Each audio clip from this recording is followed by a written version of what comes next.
Awards एक बहुत ही ज़रूरी इनकरेजमेंट होती है डिज़ाइनर्स के लिए।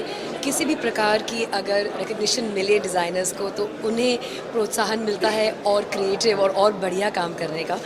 और भारत में तो शुरू से ही ज्वेलरी का ट्रेडिशन रहा है और इस प्रकार के अवार्ड्स जो ज्वेलरी में सर्वश्रेष्ठ डिज़ाइनर्स को दिए जाते हैं, उनसे बढ़कर और क्या बात हो सकती है। मैं पिछले 3 सालों से रिटेल ज्वेलर्स इंडिया अवार्ड्स को जज कर रही हूँ and this is actually the Oscars of jewellery because it not only raises the bar for all the people who are trying to make jewellery, पर I think it's very wonderful for all the consumers, for all the customers, all the people who actually want to go out there and buy jewellery, because हमें भी बहुत ही खूबसूरत pieces खरीदने को मिलते हैं। पिछले 3 सालों में मैंने देखा है that the kind of jewelry and the designs, the variety, the craftsmanship only keeps getting better year after year.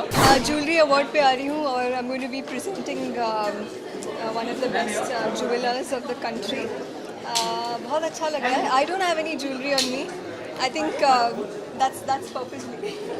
Her industry में ज़रूरत होती है to have, I think, such platforms, such award functions where it's like a boost to all the people जिनका सबका ये effort होता है। And I think jewelry is something जो बहुत ही popular एक brand है, ना सिर्फ एक मेज in terms of money but also in terms of emotions, especially in India।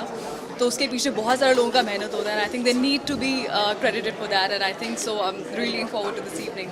Like I really love to wear Indian clothes. मुझे लगता है कि इंडियन कपड़े वेस्टर्न कपड़े से ज़्यादा अच्छा है। So yeah, I'm feeling like an Indian princess. Hangover day.